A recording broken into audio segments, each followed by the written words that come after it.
A king was looking outside of his window at his kingdom, and as he was staring, he happened to see his own reflection. And when he was looking at his face, he noticed that he had some white hairs in his sideburns. That's the gauge if you're getting older, is if you have white hair in your sideburns. So I'm not there yet. And this king realized that he can't be the king forever, and he needed to have someone else lead the kingdom. Now, traditionally, the kingdom is given to the eldest son to continue, but he faced a particular problem. He had two sons who were born at exactly the same time. Now, we know it's not possible, it's just a story. Now he's thinking, how do I decide who to give this kingdom to? It can't be decided by age. He wanted to decide who is more noble, who will think about the people. So how do you find a measurement of that? So he's thinking, and he came with an idea. He called both of his sons to his sabha, to his courtroom, and he gave both of his sons 1,000 gold coins. And he told them, you're both given the same resources, and whichever of you can fill up your living quarters more with these 1,000 gold coins, you will become the next king. 1,000 gold coins. When I share this to kids, their number one concern is, how did they carry those 1,000 gold coins? In a bag, in a box, it doesn't matter. So the 1,000 gold coins are given. The first son, as soon as he gets those resources, he starts running to the marketplace. And when he's in the market, what does he see the most of? When you're in the market, what do you see the most of? Today, when we were in the market, what did you see? Milk fudge. Gold. Garbage. Every restaurant has garbage. Every store has garbage. Every home has garbage. Every ashram, you pick it up, has garbage. Correct? So he thought, I'll start collecting this garbage and filling up my living quarters with this. It's a good idea. He started collecting boxes and bags and pails of garbage and throwing it in his living quarters. And slowly that started piling up. But the people in the kingdom are smart. They see that their potential king is taking their garbage. They thought they should sell their garbage to him. So 1 gold coin per vessel of garbage. So now he's buying garbage from the people. And after those 1,000 gold coins are used, he calls his father. His father walks in. It's dirty, it smells, but it's quite full. In the corners, in the stairwell. Now the other brother. When he got his 1,000 gold coins, he quietly walked to his room. And he sat down and closed his eyes. And he thought, and he thought, and he thought. And then he went to the marketplace also. And in the marketplace, with those 1,000 gold coins, he bought as many candles as possible. And brought them back to his palace and started putting them in the stairwells, the kitchen, the bathrooms, everywhere. Calls his father. Father's happy, it doesn't smell, it's not dirty. But it's not very full. And he's about to say, your brother who filled his place with garbage is going to be the king. And that son stopped him and said, Father, I didn't fill up my palace with candles. And he starts lighting all of those candles. I filled up my palace with light, and light gets into the corners, underneath, everywhere. And that father was very clear about who the next king should be. Who are these two brothers? Your sibling, you and your sibling. These brothers are us. We have a choice to make our lives garbage-like or light-like. Those who are always going outside make their lives garbage-like. And those who are going inside make their lives light-like. like. Those who live by sight, they make their lives much smaller than it can be. They live by isms, genderism, ageism, racism. It's always about separation, dvaita. Those who live past their eyes, they live with vision, using their intellect. They focus on unity. They focus on what connects. And earlier today, Swamiji was talking about Shraddha, that you and I totally live by Shraddha. Please fill in the blanks. One person's trash is another person's? Determined by your eyes or your vision?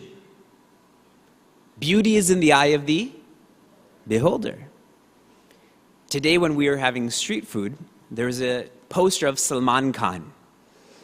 And at one point people would have loved to see Salman Khan, but now people, that's just to cover up holes in the wall, right?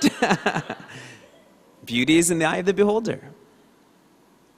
We do live by vision, but we're doing it in an extrovert way. And how's that working out for us? How is being extrovert? Is it giving you all that you want? All that you need? You know it's not, which is why you're here. Whether you're a Vedanta course student or a yatri or a seeker, there's so many other things that could be done on Monday night, but here you are, studying a scripture that you may not even know how to pronounce. Panchakam. There's 3 sads that we should be aware of. I'm not saying sads, sad. Sad guru, sad guru. Sads, okay? The first is called the sadhya. Sadhya means goal, destination, ends. In our context, it means independent joy. That is the purpose. And if there's an ends, there has to be a... What else has to be there? A means. That's called sadhana. The path, the road. How do you get to the ends? And if you use sadhana, you're called a sadhaka. The one who uses sadhana to reach the sadhya, is called a sadhaka. And if you don't do sadhana, if you don't use this, you can't call yourself a sadhaka, correct? So for the next 5 days, we are going to study Sadhanapanchakam.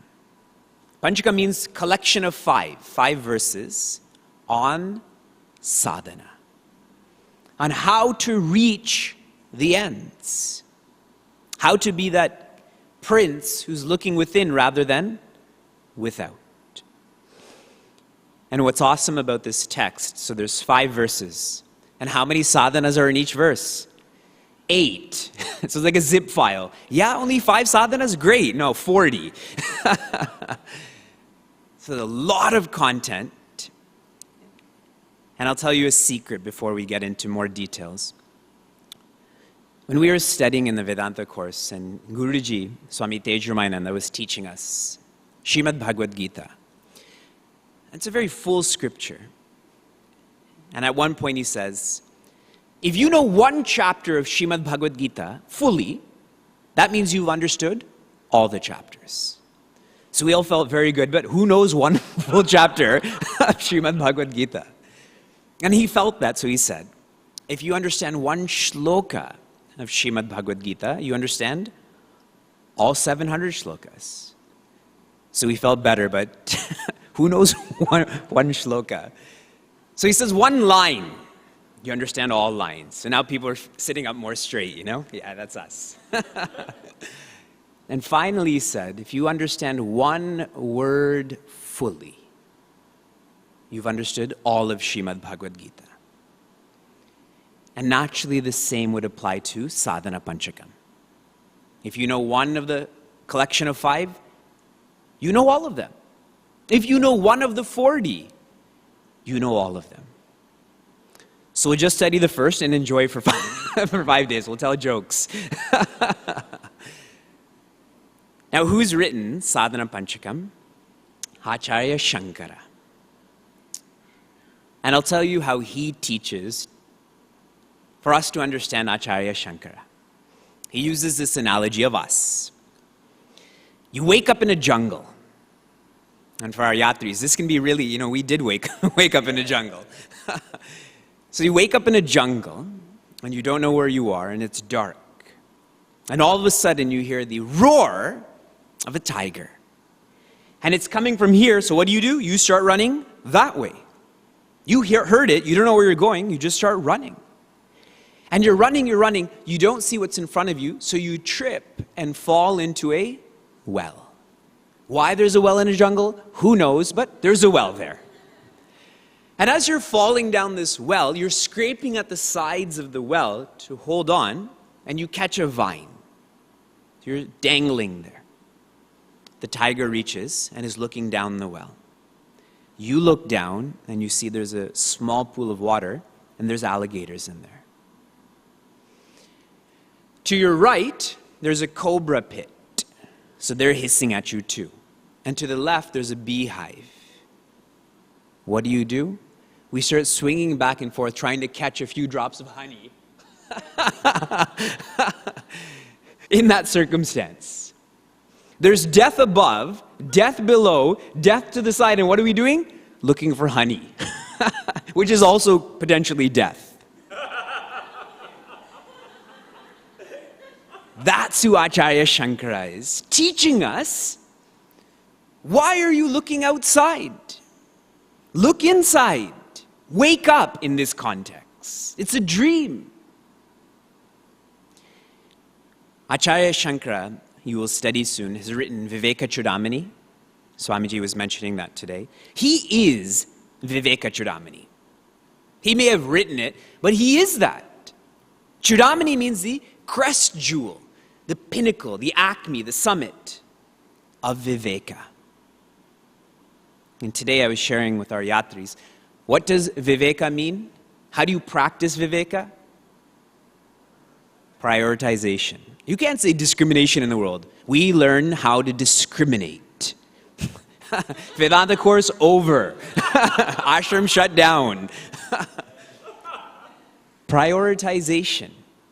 And right from a young age, Acharya Shankara knew what was important. That there is no light outside of oneself. We chant, Na tatra suryo bhati na chandra tarakam. The sun, the moon, the stars, lightning, the fire. It means nothing in comparison to your light. And though he was born as Shankara, he was Acharya Shankara. Shankara means Sham Karoti Iti Shankara. Sham means auspiciousness.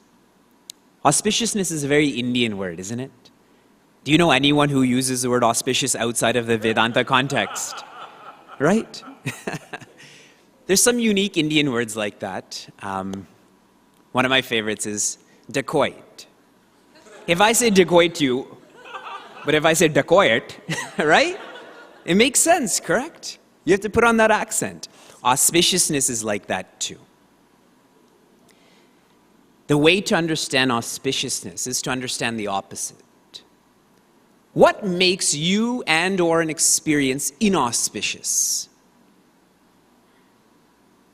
What ruins a party? What ruins a conversation? What ruins your quietude of mind?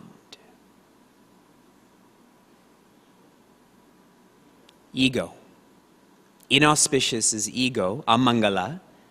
So, sham or mangala would be egolessness. Shankara was not just egoless, he was sham karoti, the one who created egolessness, right? He wasn't just Viveka, he shared Viveka. That's whom we're studying from. Someone who can make our lives perfect. Acharya Shankara was supposed to live until, anyone know? 16.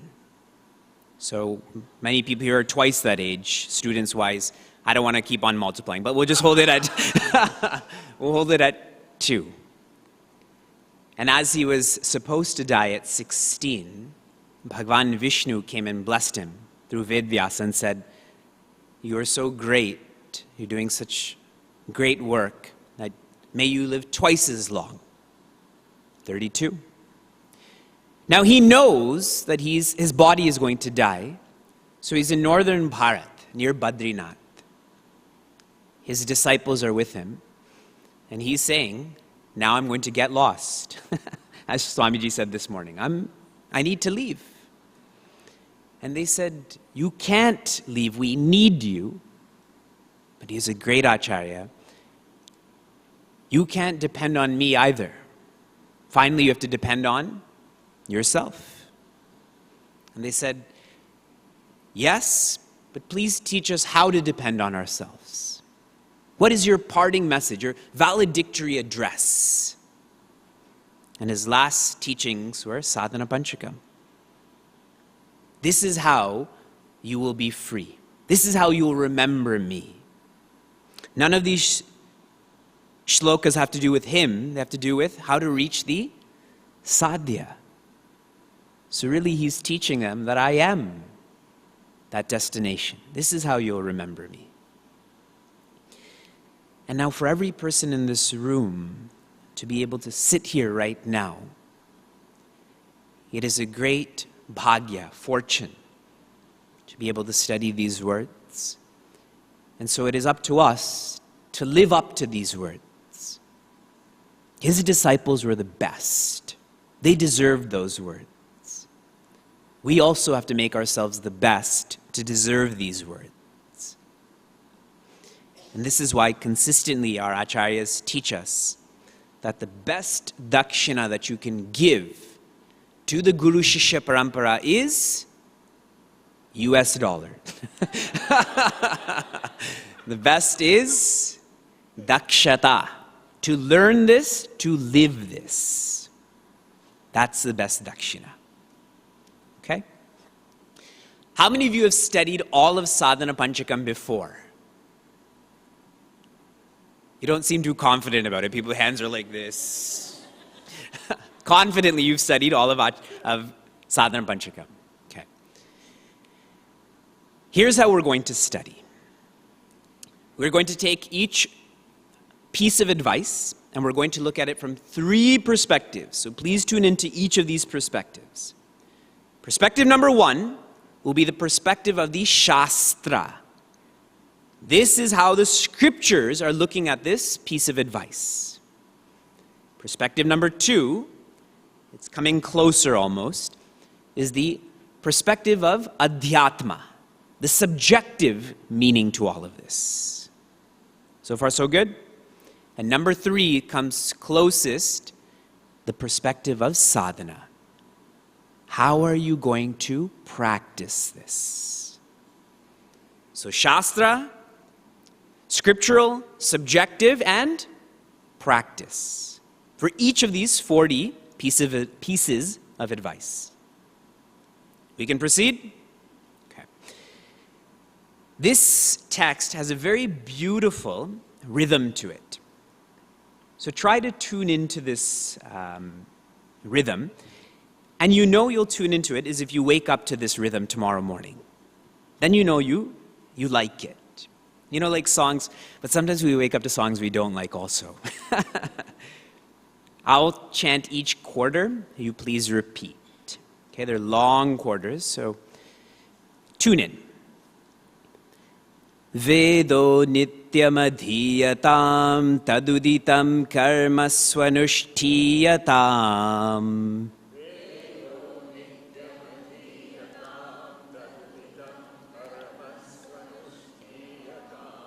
Very good. Tene shasya vidhiyatam apachitih kamye matistyajyatam.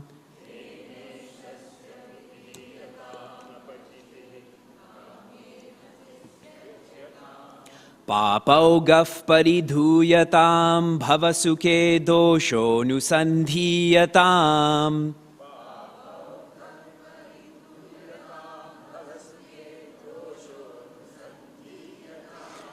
Atmecha vyavasiyatam nijagrahaturnam vinirgamyatam.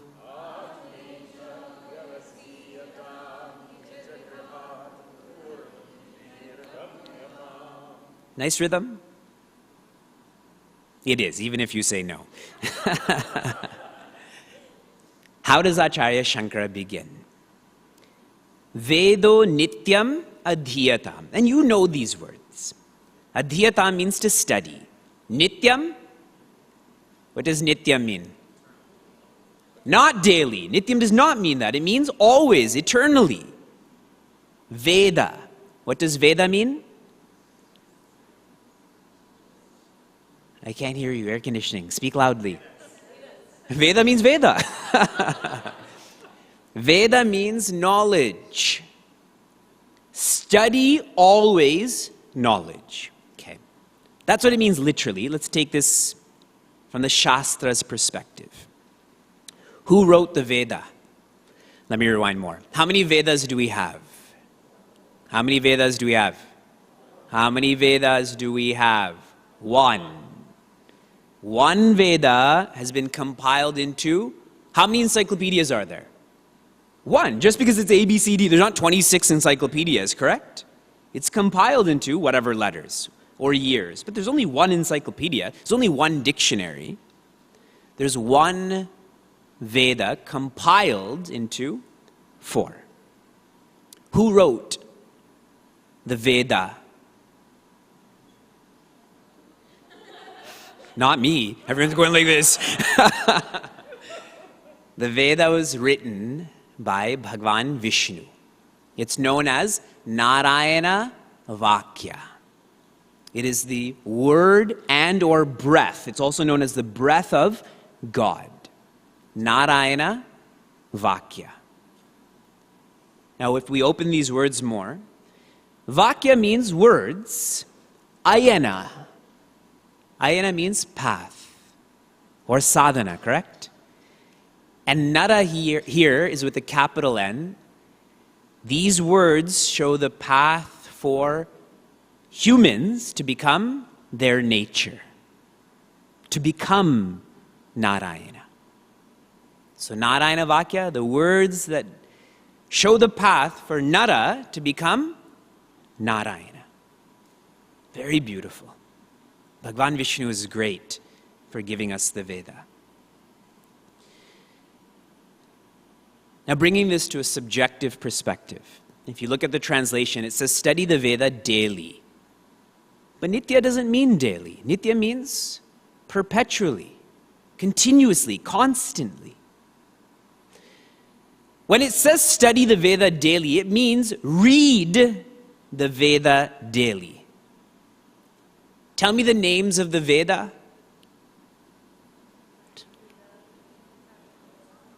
Did you study Rig Veda today? Give me some other names of Veda that you know and can study. Bala Bhagavatam, Srimad Bhagavad Gita, meditation in life, Hindu culture. What's the point in studying something that you can't understand? Is there a point? See how subtle the ego is. The ego will always want to study a scripture that we feel that we think we can understand when, if we don't understand it, it doesn't change us. You have to understand a subject to be moved by the subject, correct? All the tough people go into their athletics and always take on events or weights that they can't lift or run. And it's terrible for them, it's terrible for the system also. You should study what you can understand, and now the important part is to reflect on it perpetually. In the bathroom, while you're walking, while you're coming here, when you leave here. That's where the nitya comes from. Isn't it that the most interesting people are the ones who are most interested in all that they do? People who always say, I'm bored, I'm tired. They're very uninteresting people. But people who are interested in all. I wonder what fabric that curtain is made up of. I wonder what wattage this air conditioner is taking, etc., etc., etc. Those people are the most interesting, yes? Here, what Acharya Shankara is sharing is, be interested in learning about yourself. How? Always. You can read it in the morning, afternoon, evening, and then keep thinking about Veda. Veda means knowledge, and it's not qualified, so it means knowledge of yourself. Keep thinking about yourself. That's what Vedo Nityam Adhyatam means. If you take it literally, half awake, I read Yajurveda. And I say, okay, I followed. Vedo Nityam Adhyatam. Are you any happier? No, I'm more miserable because of that. Now, the perspective of sadhana. Here's what is to be practiced. And before I give you the sadhana, there's 3 groups of people that are here right now. There's Vedanta course students who will be living here potentially for 1 to 2 years. There are yatris who will be living here for another week. And there's Trinidadians who are the most fortunate that they live here forever. That's a good thing, not a bad thing. For all of the Vedanta course students specifically, your sadhana doesn't begin here. For the yatris and the citizens, your sadhana does begin here. For all of you, you get oriented towards sadhana here. And in 2 years, you will have the opportunity to practice that. You all live in a controlled environment. Your meals, your rooms, your schedule. Ask the yatris, ask the citizens if we live in a controlled environment. That's sadhana. Doing japa in a room by yourself is a scrimmage.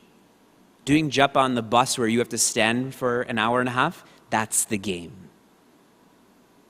So when I say these practices, I am sharing it for everyone, but I want you to be clear.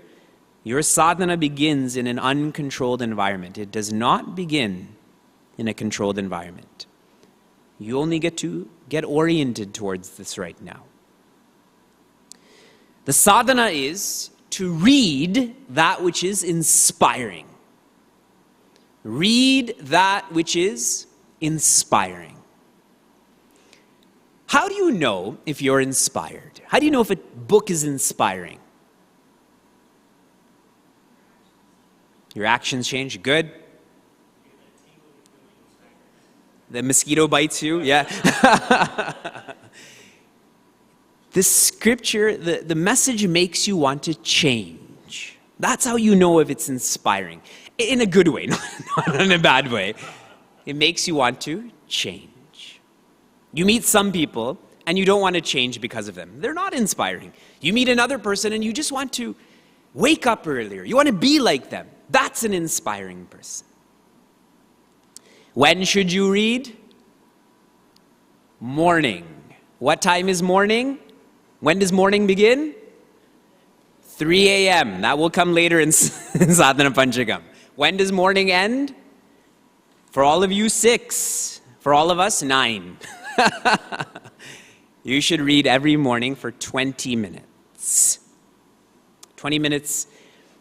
If you read too much, you're treating it like a novel. 20 minutes, okay? And I'm not joking about the whole Bala Bhagavatam. If you've not studied Bhagavatam, read Bala Bhagavatam. Bhagavatam is 18,000 verses. Who's going to read that if you've not studied it before? Be honest. Taduditam karma swanushthiyatam.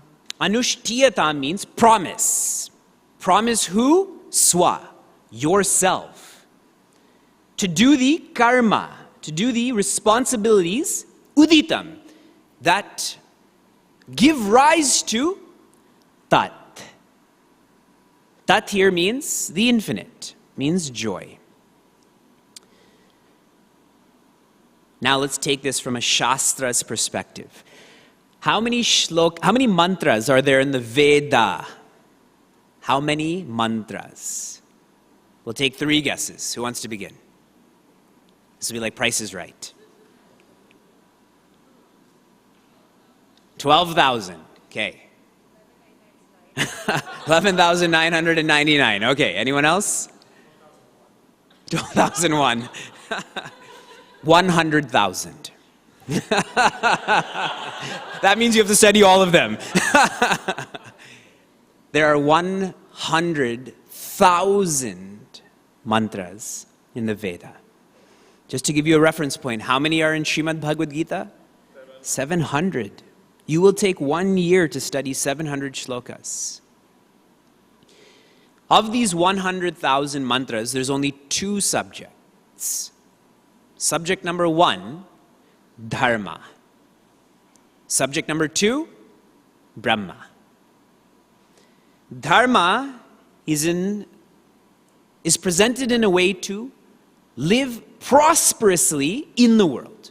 If you want to live prosperously in the world, study, follow dharma. And Brahma is, if you want to live peacefully in the world and past the world. Prosperity and peace.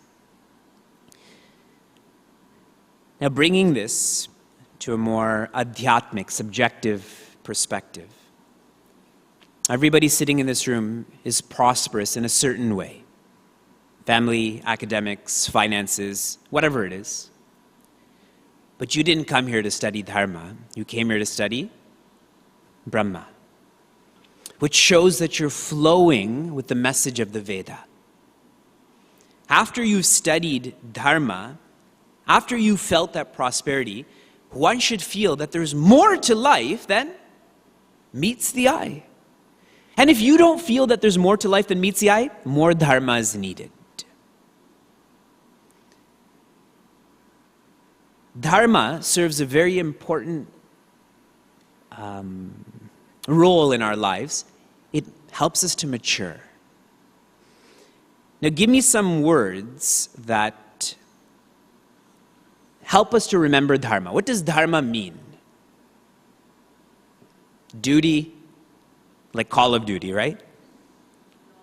Law, responsibility. We don't like the words duty or law. We don't like responsibility either, but it's more manageable. Anyone who is created has a responsibility to creation. If you are created, you have a responsibility to creation. That's what dharma is called. Responsibilities. Anyone here not created? That's why, some people, they get really lost in studying Vedanta. I'm not the body, so I don't exercise anymore. I'm studying Brahma, so I don't do Narayana Seva anymore. More dharma is needed then. Responsibilities, we study dharmo rakshati, rakshitaha. The one who fulfills their responsibilities, that person realizes peace. When your public speaking starts, and you don't prepare for public speaking, and you are called up here, it's not going to be a very good scene. I don't want to scare you, but we had lots of people who cried in our course. I don't want to scare you, but lots of people cried in our course. And I feel it's because they were irresponsible. Because if you've prepared, you can't do anything more, so you do your best. And if it's good, good, and if it's not good, good. What else could you have done?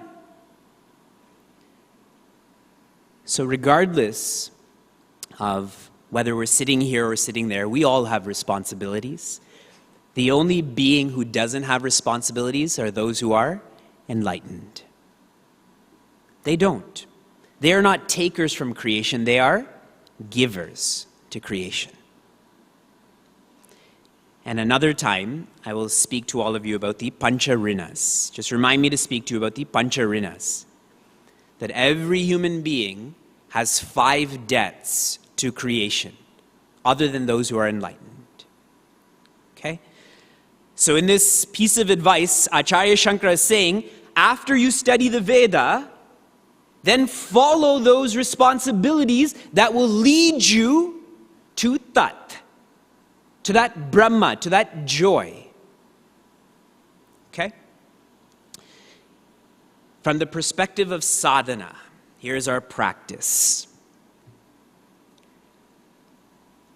What is a Vedantic swear word? Vedantic, I want to repeat that twice. I'm going to say it one more time. Vedantic. Swear word that starts with B. Starts with B when it comes to our responsibilities. Bleed? Blame, that's a good one, but something else. But. Isn't but a swear word? What I want you to do... That's why you shouldn't study Vedantic texts in the evening. Delete the word but. B-U-T. Okay? From your thoughts, words, and actions. From now on, refuse to use the word but. But is adharma. Adharma means you don't reach Brahman. But if you delete the word but, there will be adharma, there will be Brahman. Okay? But it's too hot, you're swearing. But it's too cold, swearing. But there's too many mosquitoes, it's less of a but it's still it's still a but. Okay. Tene shasya vidhiyatam, which means as you're following your responsibilities, you should offer these responsibilities to Te. Te means to. The word Tat is represented as Te. Offer your responsibilities to the Lord. Offer your responsibilities to self-development. Okay, perspective of the Shastra. What scripture is Vishnu Sahasranama found in? Mahabharata. Who is the one who chants Vishnu Sahasranama? Bhishma. Who is the one who asks him essentially to chant this? Yudhishthira. So Mahabharata, Bhishma, Yudhishthira. Yudhishthira's question to Bhishma, because Yudhishthira's never been a king, he asks Lord Krishna, how can I be a good king? So he goes to Bhishma, who's been not a king, but a very good leader of kings. And what does Bhishmacharya say? And he's really not just Bhishma, Bhishmacharya say, he offers Vishnu Sahasranama. How to be a good king? He just starts listing names of Bhagwan. He says Bhagwan is the window, Bhagwan is the ground, Bhagwan is the cause, Bhagwan is the effect, Bhagwan is the fruit, Bhagwan is the action. Duswapna Nashanaha, the one who destroys nightmares. Vishnu Sahasranama is the experience of enlightenment. Bhishmacharya is enlightened. So what does he see? He only sees Bhagwan Vishnu in every direction. How to be a good king? Be enlightened. A king, Raja. Raja means the one with the most responsibilities. How to be a good king? See your citizens as Bhagwan Vishnu.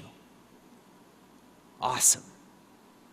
You know, in a Vedic Vivaha, at the end of the marriage, everyone who's attending, including the priests, the grandparents, they all prostrate to the couple. Because in that moment, it's not a girl, but it is Lakshmi, Bhagavati Lakshmi. And it's not a boy, it is Bhagwan Narayana. Now imagine every husband saw his wife as Bhagavati Lakshmi. How patient he would be. How loving he would be. How afraid he would be. And if every wife saw her husband as Bhagwan Vishnu, how handsome he would be, even though he's not that handsome. How hardworking he is, even if he's not hardworking. That's vision. Everything changes with vision. Bringing this to a more subjective, adhyatmic level, when I say yajna, what word comes to your mind? Sacrifice, correct? What comes first? Sacrifice or dedication? What comes first, dedication or sacrifice? Let's have a small social experiment. How many of you feel that sacrifice comes before dedication, by show of hands? Okay, next, how many of you feel dedication comes before sacrifice? Okay, then there's group 3. You voted independent, right? Green Party. We say sacrifice, but the real definition of yajna is dedication. Dedication pulls sacrifice. You will not sacrifice unless you have a reason to sacrifice, correct? Now Swamiji is teaching you about tapas. Do tapas for no reason at all. How's that going to go for you? You do tapa because you know it will lead to purity of mind. But if it's not going to lead to purity of mind, why do it? Yajna means dedication. Here, what responsibilities we have to be dedicated towards those responsibilities. And if you think deeply, selfishness is the most unnatural emotion. Being selfish is most unnatural. Bhishma Acharya is telling us all is Bhagwan. We study in Advaita Vedanta, all is Brahman. How can you just think and speak and act from your perspective? As long as it feels natural, more studying is required. When it starts to feel unnatural, you know you're evolving. You want to know how you're growing during this course, during this yatra, during life? When you feel selfishness is unnatural. Right now it's very natural, isn't it? Kill or be killed. Might is right instead of right is might. You know who's one of my favorite characters in Kung Fu Panda 2? The soothsayer. And she's talking to Shen, that evil peacock. And Shen, the soothsayer says to Shen, being right makes me right. That's a very deep statement. Being right, being responsible makes me right. You are being irresponsible, so you are not right. And that's why he's always scared. When you study Srimad Bhagavad Gita, who does most of the talking in chapter 1? In the beginning? Duryodhana does. He's just so scared. He's talking about the Pandavas, talking about the Kauravas. When people are scared, they talk a lot. Extrovert people. And Bhishma Acharya sees this. He knows he's afraid, so he blows his conch. Then Arjuna starts talking too much. Lord Krishna teaches. He's not talking too much. My point here is, as we learn about our responsibilities and follow them, we have to engage these responsibilities for our self-development, for Bhagwan. And the practice for this, You are learning Saraswati Puja, correct? Now there's one mantra at the end that has nothing to do with Saraswati Mata. What is that mantra? You bring in another Bhagwan at this point. Shriman Narayanayeti Samarpayami, correct? I didn't just make that up. So though you're doing Saraswati Puja, you still do chant. Now all of this is for Narayana. The practice I want you to do is, before every significant part of your day, I want you to chant Om Shivaya Samarpayami. Om Shivaya Samarpayami. Why I'm saying Shivaya? Because it's the easiest. Not I and Aya, you forget how many Ayas to add over there. So Shivaya. And then do what you're doing. Before you drive, Om Shivaya Samarpayami. Before you walk, Om Shivaya Samarpayami. Before you class, Om Shivaya Samarpayami. What you're doing should be for the Bhagwan. And if you're engaged in Arpana, what comes back? Prasad. Prasad means that which delights. That's why many people in Trinidad, their last name is Prasad. That which delights. When you do your best, you feel delighted. When you don't do your best, you feel frustrated. You feel anxious. Om Shivaya Samarpayami. Om Hanumate Samarpayami. Om Devyai Samarpayami. You insert that middle word. Just make sure it's not for you. Om Vivekaya Samarpayami. That's what we're trying to change. Apachiti kamye matis tyajyatam.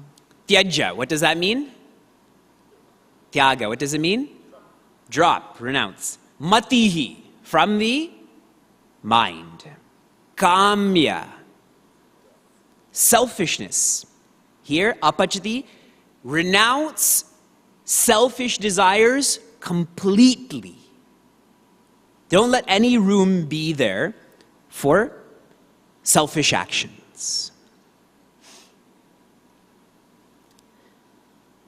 In our ashrams, okay, from the perspective of the Shastra, in our ashrams traditionally, and you see many of the students here, they all have shikas, correct?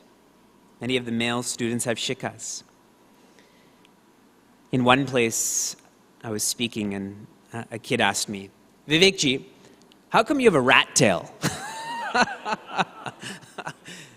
A more polite student asked, Vivekji, how come you have a pigtail? Pigtail. You evolved from a rat to a pig. The most polite student asks, how come you have a ponytail? That's still workable, right? A ponytail. As we were chanting Om, I went to this Deepavali celebration recently, and I go to this center once a month.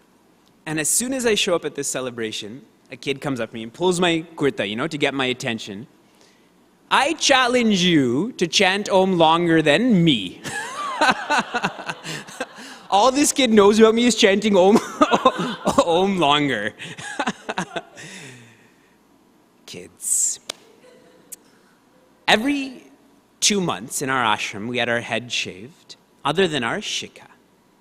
And when we asked Guruji why, he said, our hair is the background to our face. Just like Gurudev's picture here, if there was no background, it was just white, like the page in front of you, his face doesn't stand out then, correct? So you shave your head and keep the shika to give less emphasis to vanity, because your face doesn't stand out as much. And this is even weirder then, correct? If you look at monasteries, the brothers that are over there, they consciously shave that middle part of their head and just leave the sides.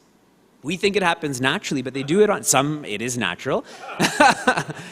But it's not you don't focus on that vanity. They wear brown clothes with a string. You wear white clothes with a string, correct? It's to let go of that. A higher meaning to this, okay, more subtle. Our hair symbolizes attachment. That you should have no attachment other than to your Sadguru. And the highest meaning of this is our hair represents desire. And there should be no desire other than the desire for moksha, enlightenment. Now here, Acharya Shankara is saying, let go of all desires. But there's only one way to do that. From an adhyatmic sense, there's only one way to have the desire for freedom. When you have the desire for freedom, the quantity of desires drop away, the lower quality desires drop away, and when you are free, even desire itself drops away. But until you have the desire for moksha, until that mumukshutvam is tivra, ati tivra. Have you ever had fire ants bite you? You know how your body's on fire? That's how you should feel all the time. For that, your mind should feel like it's on fire. And that the only way to not be on fire is to transcend this mind. That desire. Right now we're living a life of sakama. Our desires are for ourselves. They have to grow into nishkama. Desires for others. You may not know this, but going into the Mahabharata war, who wanted to stop the war? Yudhishthira. Interesting. His name is Yudhishthira, the one who's firm or balanced in battle, and he's the one that said, let's leave. And Arjuna was right behind him and said, you dare not say that again. Our whole lives we've been oppressed by the Kauravas. We must go through with this. That's the scrimmage. The war hasn't begun. When the game begins, uncontrolled environment, isn't it? What happened to Arjuna? What Dharma, what Pandava, all he thought about was Arjuna. That's all. And we're fortunate that Bhagavan Krishna was there. And I say we're fortunate because think of this otherwise. Prince Arjuna leaves. Okay, so go back to the Chicago Bulls and Michael Jordan retires. Or he gets injured in the game. What happens to the morale of the rest of the team? Falls apart. The person they're depending on in this war leaves. Didn't die, leaves. Those Kauravas are much greater in quantity, and Bhishma is there too. They kill everyone. Does it end there? Then they go after the women and children too. They're willing to disrobe Mother Draupadi in front of everyone. You think they're not going to kill those women and children? And how do they end the war then? They go after Arjuna too. They're ruthless. We are fortunate that Lord Krishna was there. We wouldn't be here right now if it weren't for Lord Krishna. Our lineage. What lineage? Arjuna went from Dharma to just Pandava to just Arjuna, but through Bhagavan Krishna, he went back to Pandava, went back to Dharma. Very rapidly, you see the fall and rise of Prince Arjuna. From selflessness to selfishness and back to selflessness. And so our practice here, from the perspective of sadhana, for number 4, is to start a gratitude guide. Find a fresh notebook, a good one that can last you forever. And every evening before you sleep, before you turn your light off, write down one reason you have to be grateful. And those days when you're feeling very desirous, you should open that book and realize how rich you are, how privileged we are. Especially, check this out during Black Friday, Cyber Monday, Deepavali. You'll save so much money through this gratitude guide. What's the opposite of gratitude? When you're not grateful for a person, what are you doing for them or towards them? Taking them for granted. Remember those words. Gratitude, the opposite is granted. Puja Swami Tejumayananda shares, life is a gift. And he defines gift in 2 ways. Okay? Number 1, how do you know something is a gift? How would you define a gift? Interesting, you know, our whole lives revolve around gifts, but we don't even know what it is. What's a gift? It came from someone else, correct. So you shopping for yourself is not a gift. Gifted by another. First qualification of a gift. Number 2. Not entitled to it.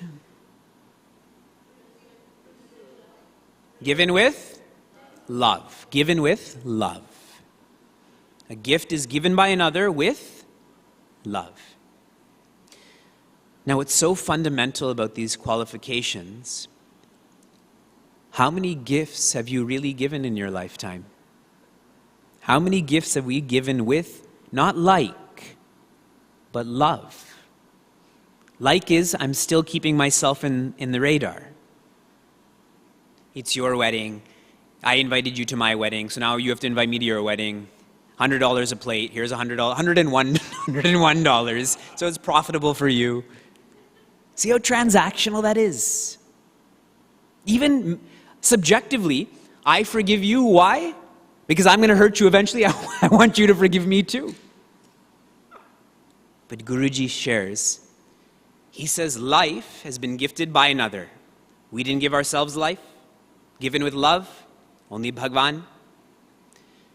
And the second part to this message is living is an art.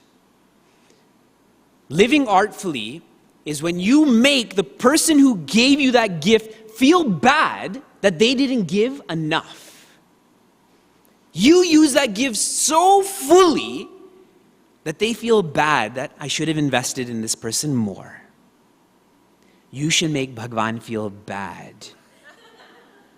that he or she didn't give you more resources because you're living that joyfully, that courageously.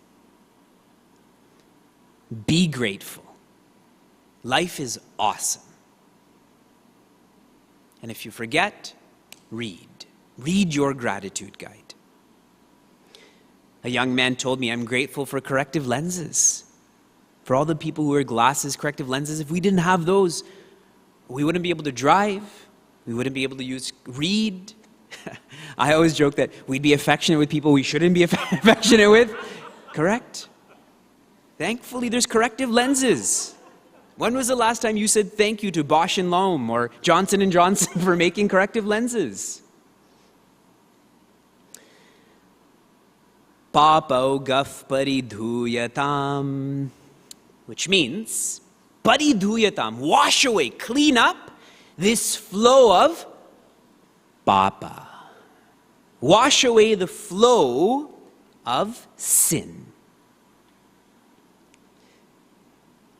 I stay at one family's home, and they're a good family, solid Vedantic family, and they call their mother's name is Kamini, so they call her Kamini. And their father, they call him Papi. Papi and Kamini. In a very good-hearted way. Papi means the one who commits sins. Kamini is the one who is wicked. That's what they call their parents. Okay, from the perspective of the Shastra, we have a physical heaven and hell. We have an actual place, a geographic location, which is called heaven and hell. But not just one, we have multiple heavens and multiple hells. There are 14 dimensions in each universe.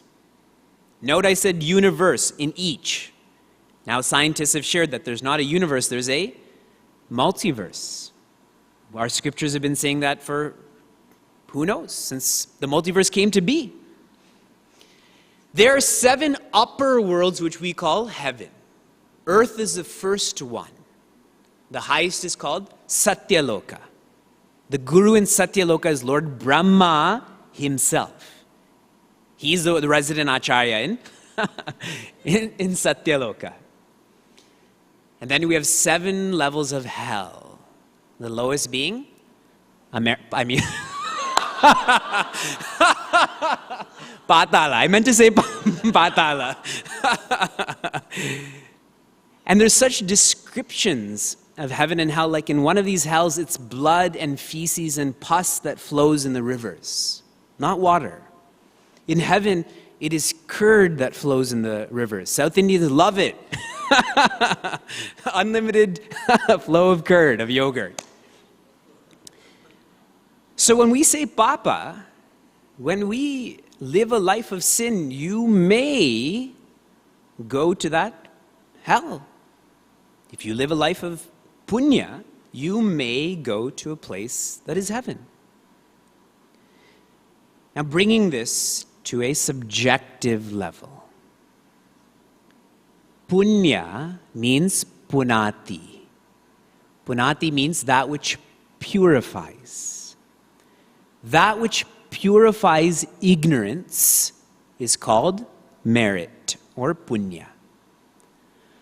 Papa comes from the base pati, which means to protect. That which protects ignorance is a sin. So that which makes you more aware, punya. That which makes us less aware, papa. Now think, how we use social media, the food we eat, what we consume, all of that makes us more aware or less aware, correct? You decide what is punya and what's papa.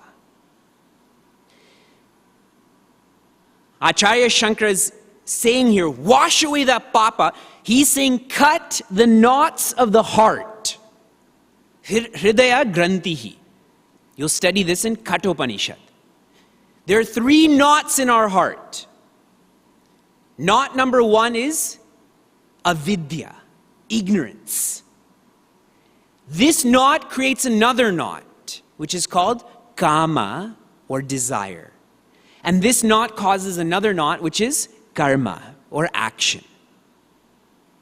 Avidya, kama, karma. It's because I'm ignorant that my nature is happiness that I keep following an extrovert life, trying to make myself happy. And it just causes more desire, more action, more desire, more ignorance. Acharya Shankara here is saying, purify your ignorance. And there's only one way to purify avidya, and that is to bring in vidya. Avidya makes us forget, vidya makes us remember. Remember who you are.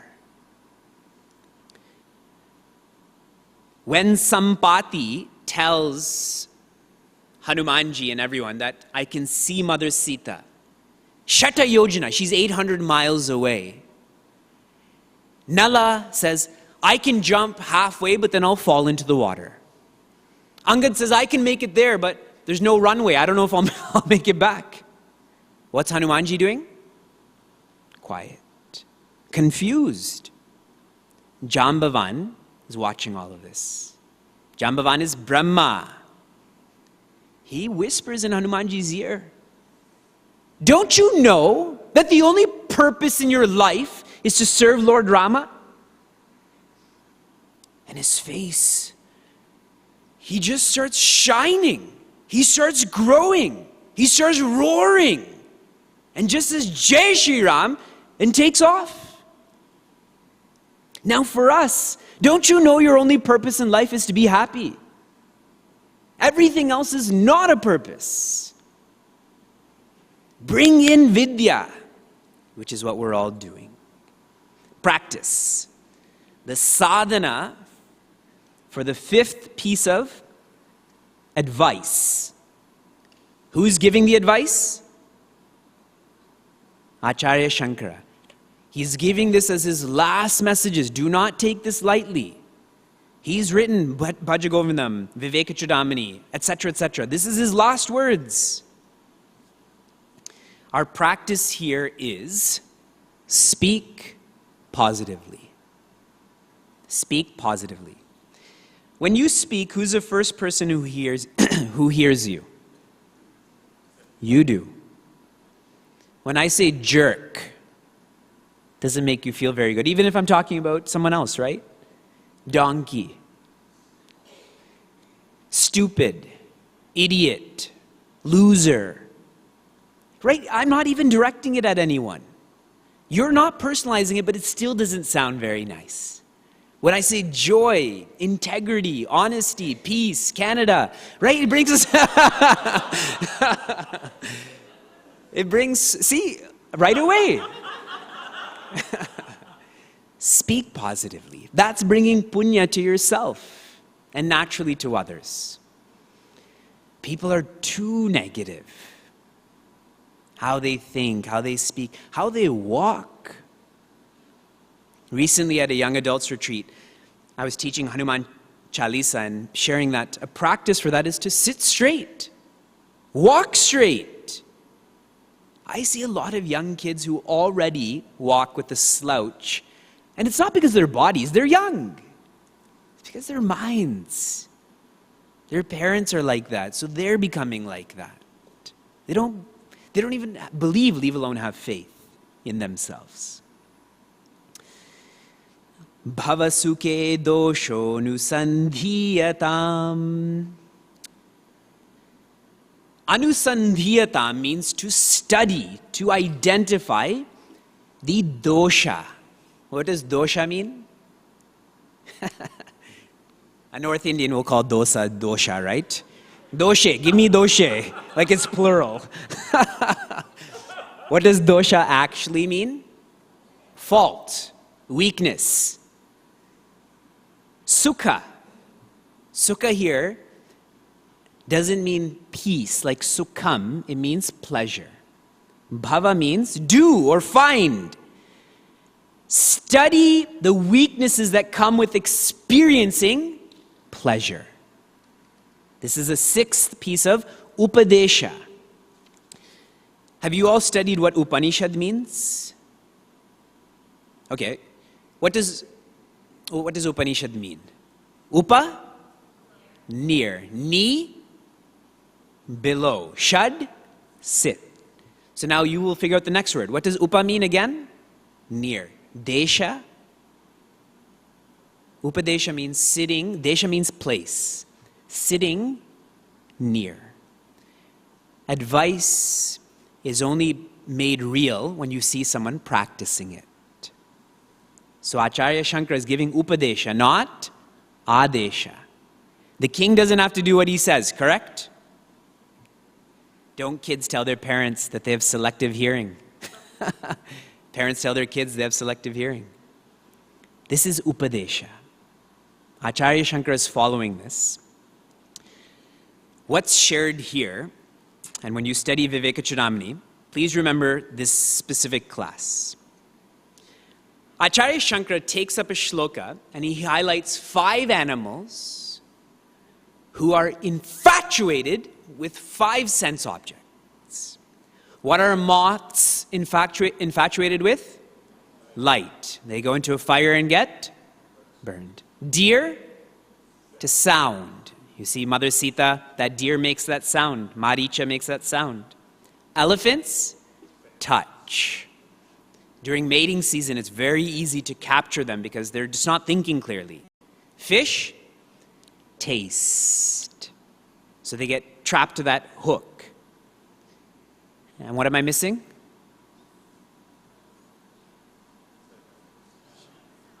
Whatever I'm missing is bees, honeybees. Smell, anyways, honeybees, they get trapped in their own honeycomb. So Acharya Shankara is highlighting how being lost in one of these sense organs, you really get lost. And then he says, what would be the fate of that animal who's infatuated with all 5 sense organs? How does that animal look? Just look at the person. Look at this person. Not just one, all 5. And in the next shloka, he says, yesterday we saw 2 mappa peas. Mappa peas are poisonous snakes here in Trinidad, correct? They're pythons in a more general sense, is what I'm told. And I'm also told that if you get bit by a mappa pea, you have 1 hour to get to the hospital. Now, if you're in Tapovanam, you're like 100 hours from the hospital. One tire will break, something will roll over. Who knows what will happen? Acharya Shankara says that sense objects are more dangerous than cobra poison. So a mapapee is dangerous, a cobra is more dangerous. Sense objects are more dangerous because if I have cobra poison in here, as long as it's in this bottle and not my body, no problem. But as soon as this poison goes into my biology, it starts to destroy it, correct? Okay. I say homemade guava ice cream. No? Okay. A butter pecan sundae with finely chopped peanuts, real whipped cream. No? Okay. Dal makhani where it's only makhani, very, very little dal. I say Disney World. See, all of you. I'm just using words and are you Sadhanapanchakam, remember? Vedanta course, remember? See, with these sense objects, you don't have to experience them. You just have to think them. Pramado ve mrityuhu. Inadvertence is death itself. Texting and driving can kill you, correct? Not thinking makes you text, which kills you. So what's more dangerous? Not thinking. We need to develop the habit of seeing the full picture when it comes to pleasure. It's called pratipaksha bhavana, seeing the full picture. Built into pleasure is pain. And you know it. Then why do we keep doing it? On Wednesday when we go to Maracas Beach, we're going to have bacon shark. Bacon cheese. We're not going to have the shark, but I think it's still called bacon shark, but there's no shark. Bake, not bacon, bake. Bake and cheese. And we'll eat one.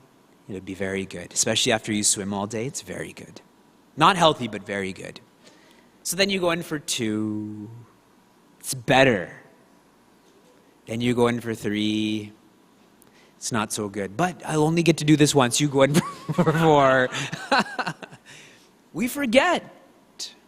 But if you see the full picture, you don't forget them.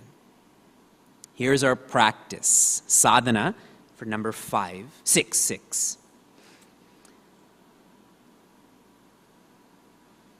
Review what disturbs you every day around lunchtime.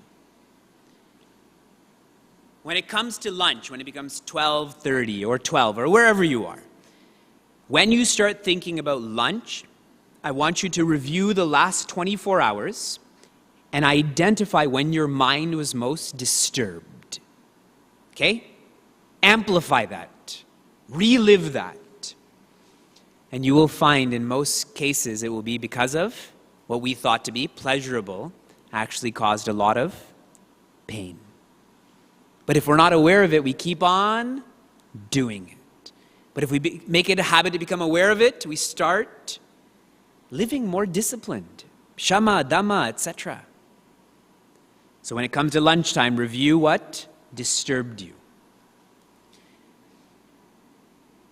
It's like taking a nap. It refreshes you. You're looking forward to that next opportunity to practice sadhana. Almost finished. 2 more pieces. Vyavasiyatam means consistently icha. Consistently desire, want. Want what? Atma. This is number 7. What does Atma mean? What does Atma mean? Self. Very good. So you define one reference point by another reference point. What does self mean? Spirit. What does spirit mean? Atma. We're back to Atma. Atma means that which is closest. The literal meaning of Atma is that which is closest. And it's a very philosophical meaning, because if this is closest, anything that is not Atma is far, farther, farthest. But the closest is Atma.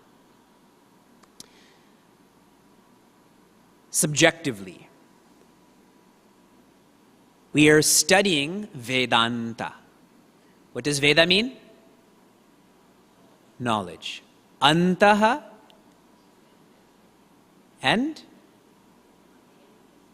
what else does Antaha mean?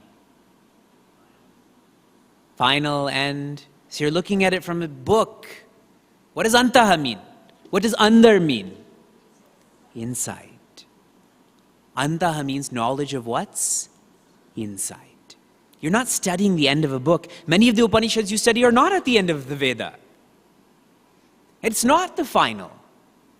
Because it's still knowledge, but it's not wisdom. Vedanta is to know, knowledge, know what is inside of you. What is the closest part of you? It's a subjective science. In Mundaka Upanishad, Narada Muni, I believe I'm sharing this in the right context. Narada Muni, or maybe Chandogya Upanishad, it's a Upanishad. He goes to these Sanat Kumaras, who are his elder brothers. And he tells them, I want to study from you. And the Sanat Kumaras say, what have you studied already? And shloka after mantra, Narada Muni starts listing everything you've studied. I've studied Ayurveda, I have a degree in medicine, I've studied accounting, I've studied astronomy, astrology, palmistry, everything. Every subject is studied. And his brother's saying, then why do you want to study this? And he says, because what I've studied didn't make me independent. That's why I want to study what you know. Awesome. The families in the scriptures are awesome. They are. Husbands teaching wives, wives teaching husbands, parents teaching kids, kids teaching parents. Like a real family. So much learning from each other. We are studying the subject called Paravidya. Paravidya means the highest knowledge. Everything else is aparavidya, which doesn't mean lowest. It just means it's not the highest. We take it in a very derogatory sense. That person studied engineering. Pfft. I study Vedanta. Here's my business card. There's the highest and then there's not the highest, but it finishes there. Acharya Shankara is saying here, in your study of this Paravidya, you first have to be steady. First way to make this real is be steady. And steadiness evolves into, in high school, they don't call it dating. What did they call it? Want to go steady with me? And then that's not dating yet. You're just being steady with each other. And that steadiness evolves to dating, which in our context would be called sincerity. Steadiness evolves to sincerity. How do you know that you're being steady? When you're more sincere in your application. Here is our practice for the 7th piece of advice. What was the 6th sadhana? Review your disturbances at noon. The 7th is, I want you to review your quietude at night.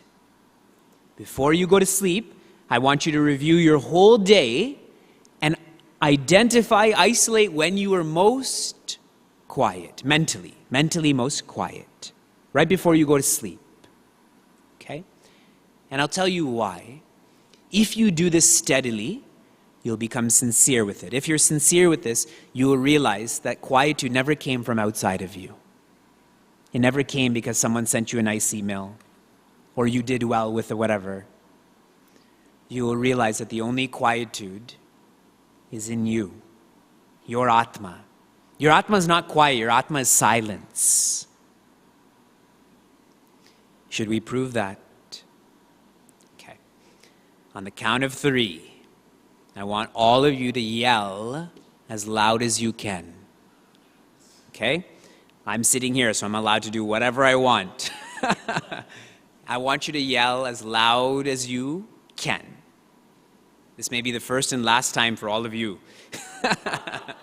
1, 2, 3. Very good in front, very poor in the back. I want you to yell at them now. Okay? 1, 2, 3. And now, silence. To make noise, you have to put in effort. You have to change. You have to move. To be silent, what do you have to do? If you're changing, moving, putting in effort, you're not being silent. Your Atma is silence. And if you review the quiet points of your day, it's because you felt your Atma. But if you don't review, that French fry, that's the source of quietude in my life. And number 8. Nijagrahaturnam vinirgamyatam. Vinirgamyatam means to escape. Not just leave, but to escape from turnam, this bondage of grahat, the bondage of home. Everybody here should run away from home. Acharya Shankara said this. It's being recorded. Run away from home. If you take that literally, this ashram will close. What is the meaning of this from a Shastra's perspective? You will study this very soon in Tattva Bodha, where Acharya Shankara starts to describe the gross body. Our advanced Vedanta course students, you've already studied this. And as I say that, you're looking away that way. That way, you don't have to acknowledge that you've studied this. The body is called a ayatanam. What does ayatanam mean? Counter. The body is, Acharya Shankara calls it a counter. When this counter is open, things go in, things go out. When the counter closes, dreaming and sleeping, nothing goes in, nothing comes out. If there's a counter, what else does there have to be? Think logically. If there's a shop, there has to be a shopkeeper or owner. If this body is just a counter, that means it can't be you, correct? You're something different than this body. Escaping from the bondage of home means escape from the identity with this body. Where do you live the most? In this body. Niagara Falls is known as the honeymoon capital of the world. When I think about Niagara Falls, I legally live there, but I hardly spend any time in Niagara Falls. My room is a 2013 Honda Civic, driver's seat. That's my room. Sheila's room is next door. Passenger seat. My closet is this blue bag that I travel around with. I don't even know what brand it is. Dempsey, Kempsey, something like that. That's my closet. Things leave the closet, get washed, and then they go straight back into that closet. In the same way, we may say our home is in Michigan or in New Jersey or Trinidad or wherever, but really our home is this body. But it's a lie. This is not your home. You're the owner of this home. In fact, the word sharira means shiryamanatvat, which means that which is forever dying. Isn't it interesting we're living in that which is forever dying?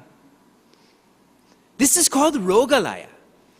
This is the abode of disease. I was born with a jaundice. I was literally born with a disease. And if I wasn't born, I wouldn't have had that disease. and I think this is who I am. Life is a terminal condition, correct? You can stop other things. You can't stop this from dying. This is not you. One person went to a Mahatma. This person insulted me. You know what that Mahatma said? I love tough love. I find a real sign of a Mahatma. Compassion is okay, but tough love. That's how the ashrams used to be. Like Swamiji was talking about tapa. When we were studying decades ago, we were allowed to leave the ashram if we got permission from the ashram manager or Guruji. So Guruji X, don't even try asking. Ashram manager will ask Guruji if you can get permission. And this person went to this Mahatma and said, this person insulted me. He said, you live in a garbage can. What did you expect? We live in a garbage can. You know that garbage can in the back over there? We're living in a worse one. That gets emptied. This doesn't. Filled with feces. Filled with urine. Pus. That's all this is filled with, isn't it? Dirty blood. And on and on and on. Look at how many mosquito bites I have. That's just my face, my arms, my body. It's just the mosquitoes are taking that dirty blood. That's all this is. We deserve to be insulted if we think that we're this body. So here's our sadhana. Our sadhana is, every time you see a mirror, I want you to close your eyes. From now until forever, you are going to put the mirror business out of business. Starting here, we will create a revolution where we will no longer look in mirrors. And some people take this very seriously. One place where I was teaching this, the man, before he used his computer, he would shake the mouse. Because you could see yourself in that black screen. He took it that seriously. He would not even see his reflection on that computer screen. Steady, sincere.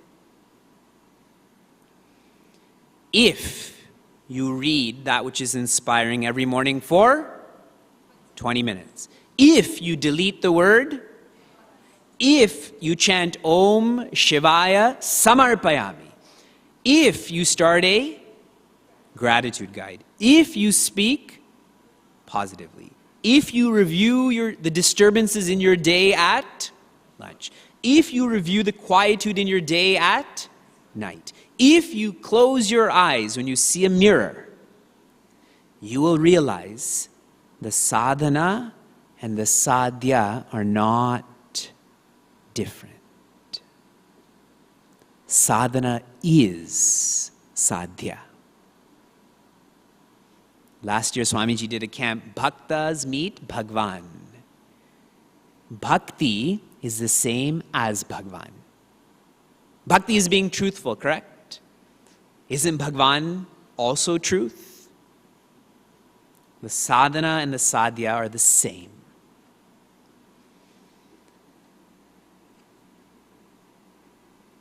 Final thought. You will know you've reached a different mark in your seeking, whether you're a citizen or yatri or student, when you look forward to sadhana. That moment when you look forward to sadhana, understand you've reached a bhumika. A bhumika is a plateau. It's a milestone. It's a kilometer stone, right? Kilometers here in Trinidad. A kilometer stone of how far you've reached.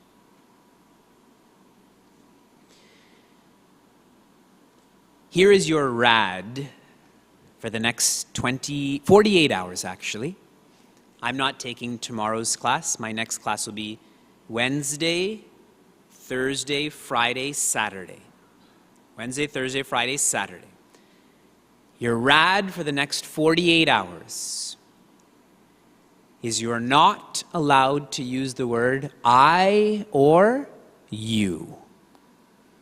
You cannot use the word I or you for 48 hours. All of the citizens, I'm especially looking forward to how that's going to work out for her, he, in the workplace, etc.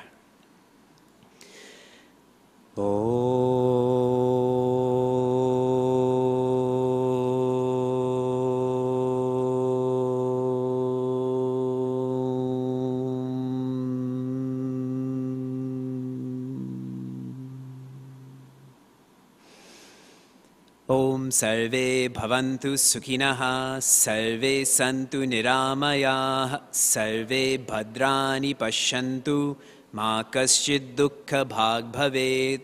Om shanti shanti shanti harihi om shri gurubhyo namaha harihi om.